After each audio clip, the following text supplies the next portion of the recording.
তন্ত্রের সাধনার একটা প্রধান উপকরণ মদ্য। বৈদিক যজ্ঞে যেমন মূল উপাদান হিসাবে বৈদিক যুগে সুরা ব্যবহৃত হতো, সুরা ছাড়া বৈদিক যজ্ঞ পূর্ণ হতো না, তেমনি তান্ত্রিক কর্মকাণ্ড মদ্য বা মদ ছাড়া অসম্পূর্ণ। তান্ত্রিক পূজায় পঞ্চমকার সাধনার মূল বা প্রথম মকার হলো মদ। তান্ত্রিক সাধনায় মূল উদ্দেশ্য হলো মোক্ষ বা জন্ম মরণ বন্ধন থেকে মুক্ত হয়ে পরমপদে লীন হওয়া। কিন্তু এমন একটা মহান উদ্দেশ্য সম্পাদন করার জন্য মদের মতো একটা তামসিক বস্তু লাগে। তাও আবার তন্ত্রে বলছে, পিত্যা পিত্যা পুনঃ পিত্যা যাবৎ পততি ভূতলে পুনরুত্থায় বৈপিত্যা পুনর্জন্ম ন বিদ্যতে। আহা, কি সুন্দর শাস্ত্রের নির্দেশ! পান করো, পান করো, বারংবার পান করো। যতক্ষণ না পান করতে করতে ভূমিতে পতিত হচ্ছ ততক্ষণ পান করো। পতিত হওয়ার পর পুনরায় উত্থিত হয়ে আবার পান করতে পারলে পুনর্জন্ম থেকে মুক্তি পাওয়া যাবে বা পুনর্জন্ম হবে না। মুক্তি কত সহজ বিষয় ভাবুন। অনেক বিধর্মী মানুষ এই শাস্ত্রবাক্য কোট করে হিন্দু ধর্ম, বিশেষ করে তন্ত্র নিয়ে কটূক্তি করেন।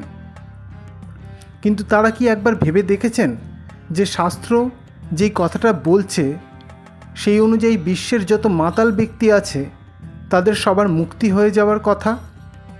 জানি না তারা এই রকমভাবে মদ্যপান করে মাটিতে পড়ে উঠে আবার পান করে মোক্ষ লাভ করেছেন কিনা, কারণ মৃত্যুর পর কে কোথায় যাচ্ছে কে জানে। তবে মোক্ষ বা মুক্তি যদি এত সহজেই পাওয়া যেত তাহলে বড় বড় মহর্ষি, পণ্ডিত এবং সন্ন্যাসীগণ এই সহজ পন্থা ব্যবহার না করে কত কঠিন সাধন পন্থায় বিচরণ করে, সংসার ত্যাগ করে, কত জন্ম এই মোক্ষ লাভের জন্য বরবাদ করছেন কেন? তারা কি এতটাই বোকা যে তন্ত্রের স্বয়ং দেবাদিদেবের উল্লিখিত এই সহজ সংস্কৃত শ্লোকের মানে না বুঝে কঠিন কঠিন সাধনার মাধ্যমে মোক্ষ লাভ করার চেষ্টা করছেন?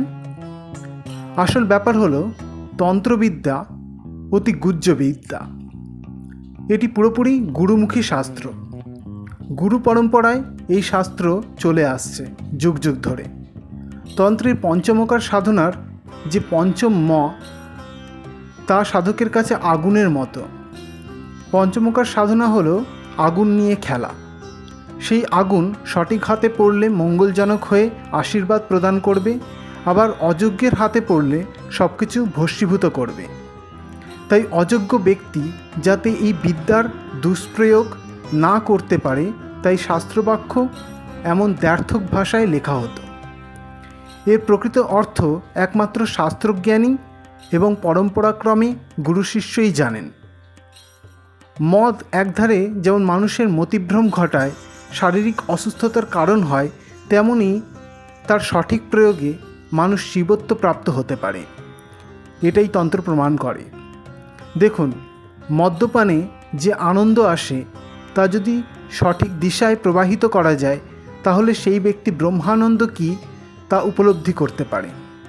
সঠিক পরিমাণে গুরুপ্রদত্ত মদ্যপানে মন একাগ্র হয় এবং সেই একাগ্রতা তন্ত্র সাধনায় উপযোগী হয়। কিন্তু অতিরিক্ত মদ্যপান করলে সেই সাধনাই আবার পণ্ডশ্রমে পরিণত হয়। মানুষের শিবভাব থেকে জীবভাবে পতনের অন্যতম কারণ হলো ভোগ। এই ভোগকে যদি উল্টো পথে যোগে পরিণত করা যায় তাহলেই মোক্ষলাভ হবে। মদ্যপান সহ বাকি পঞ্চমকার মানুষের 5টি চরম ভোগের বস্তু। এই 5টি ভোগ্য বস্তুর জন্য শিবরূপ জীবের পতন। এখন যে কারণে পতন হয়েছে সেই কারণকে আধার করেই আবার ওপরে উঠতে হবে শিবত্ব অর্জন করতে হলে। এটাই তন্ত্রের পঞ্চমকার সাধন তত্ত্ব। এর তাৎপর্য অনেক গভীর। এটা অনেকটা হোমিওপ্যাথি চিকিৎসার মতো, বিষে বিষে বিষক্ষয়। এবার আমি আসি কুলার্ণবতন্ত্রে উল্লিখিত সেই সংস্কৃত শ্লোকের অন্তর্নিহিত ব্যাখ্যায়। সাধক তার মূলাধারে নিদ্রিতা কুলকুণ্ডলিনী শক্তিকে জাগরিতা করিয়ে চক্রে চক্রে উন্নীত করে সহস্রারে পরম শিবে যুক্ত করবেন এবং এইরূপ শিবশক্তির মিলনে উদ্ভূত অমৃত সুধারূপ বাড়ি পান করবেন, বারংবার পান করবেন। এটাই তন্ত্রের যথার্থ মদ্যপান। এইরূপ পান করতে করতে কুণ্ডলিনী আবার পতিত হয়ে মূলাধারে নেমে এলে আবার ওনাকে উত্থিত করিয়ে পুনরায় সহস্রারে পরমশিবে যুক্ত করিয়ে সুধাপান করবেন। তাই ওখানে বলা হয়েছে পুনঃ পুনঃ পান করে পতিত হলে আবার উত্থানপূর্বক পান করবেন। এরকম যে সাধক করতে পারবেন তিনি মোক্ষ লাভ করবেন, অর্থাৎ তাকে আর এই দুঃখভরা পৃথিবীতে ফিরে আসতে হবে না। তাই শাস্ত্রের কথা আক্ষরিক অর্থে ধরলে হয় না, এর যথার্থ মানে জেনেই সেই বিষয়ে মন্তব্য করা উচিত। জয় গুরু।